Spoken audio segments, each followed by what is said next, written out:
Hello and welcome back to Getting Cozy with Larry Wargo.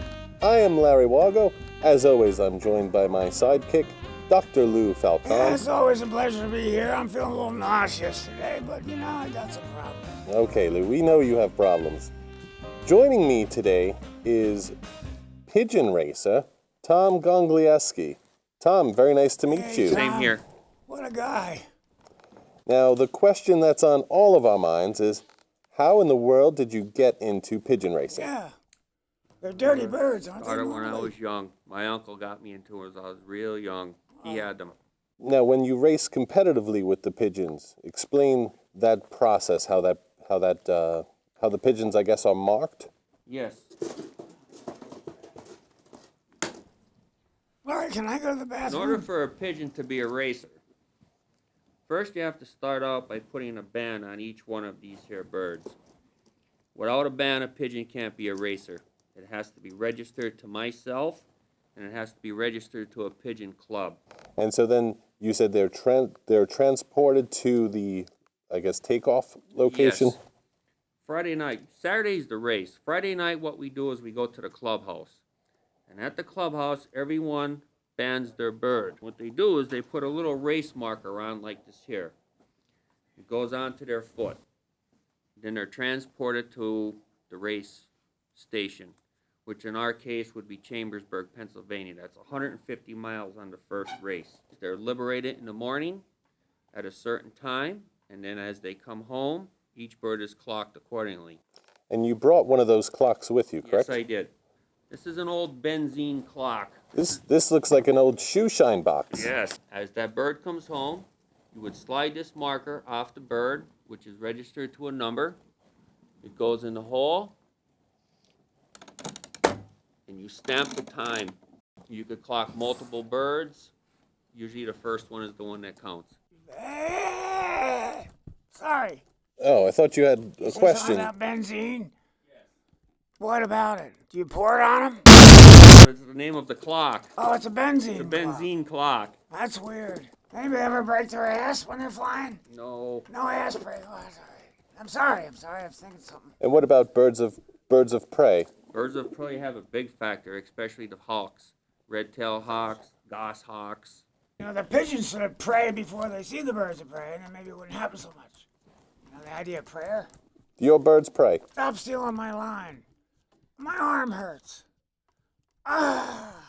In addition to your pigeon racing, you also decorate and make pigeon statues, or? Yes. They made of wood. I'm made of wood. These here pigeons that I make, the best thing about them is you don't have to clean them up and you don't have to feed them. Yeah. What do you do with all the pigeon droppings, by the way? Compost pile. Oh, you must have a beautiful lawn then. Yes. Wow. Nice plants. Excellent tomatoes. Wow. These are some of the different colors. Look at that. And there's a difference between men and Males and females. Males Yes, and there females. The Pigeon male man. would be called a cockbird, and Oh. the hen would, and female would be called a hen. All right, I can go with that, but not the cockbird. That's embarrassing. And this white one, Just be called a white. a white Those one. I can release at weddings. They ever crap on the bride? I'm sorry, I'm just losing myself here. Well, basically in a racing pigeon, you have all breast muscle. Whoa. Let me see that. And these don't bite, these pigeons. But they would peck you? They would peck you. They should live in Peckville then. And do you name your pigeons? I do name some of them. My dad had a parakeet. He called it Peckerhead. That was the name of the parakeet. Okay, Dr. Lou, we have a very special guest, and your comments aren't appreciated. I'm sorry. I'm very sorry I apologize, Tom. to That's everybody. all right. Is there a limit to how far you can go to release them for them to come home? Actually, there's birds that have been known to fly 1,000 miles. Good Lord. Wow. How long do they normally live? The oldest pigeon I had was 15 years. Man, I got melanomas that are younger than that. Okay, when we come back with Tom, we are going to let the pigeons fly and release them. So come back and join us next. That'd be great. los terroristas.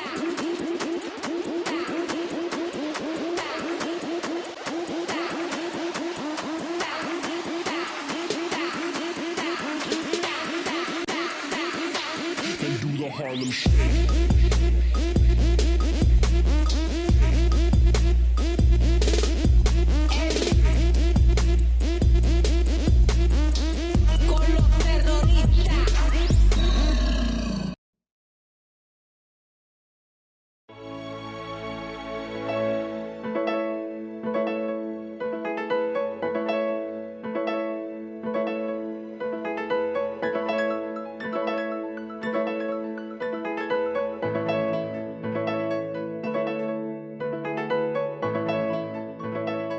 Right now I have approximately 60-some birds at my house. This is a typical wing on a pigeon. You have 10 primaries and 10 secondaries. You have 10 tail feathers, 28 to 30 inches. 15 inches is the average. 70% of their muscle is right in their breast muscle because that's why they need it to fly. What am I feeding them? There's wheat, there's corn, whole corn, after corn, there's millet. Those little white seeds are millet, that's a sweet seed. And then you got Canadian peas, which are them white ones. That's a balanced diet of 14% protein. Pigeon will lay 2 eggs at one time. The incubation time for a pigeon egg is usually 17 to 19 days, and then it'll hatch. After it hatches, usually within 30 days, the pigeon is ready to fly. That's why you never see a baby pigeon. No one really knows how they find out their way home. There's a lot of theories, but no one ever really found out how. It has to do with the Earth's magnetism, about a certain particle, magnite in their brain to orientate them, through the sun flares, a lot of that. Okay, well, that's going to wrap it up here with the Birdman, Tom Gonglieski. Thank you very much for joining us. We're going to have a very unique appreciation now when we see pigeons throughout our neighborhood. I agree. Can I have a question, though, before we close? Sure. Go ahead, Well, Lou. I got it. They're called carrier pigeons. And then when the thing you carry them, and that's a carrier, so it's a carrier? Do you ever call it that? You don't have to answer that, Tom. Oh, you could. Thank you very much again. We will see you next time on Getting Cozy with Larry Wargo.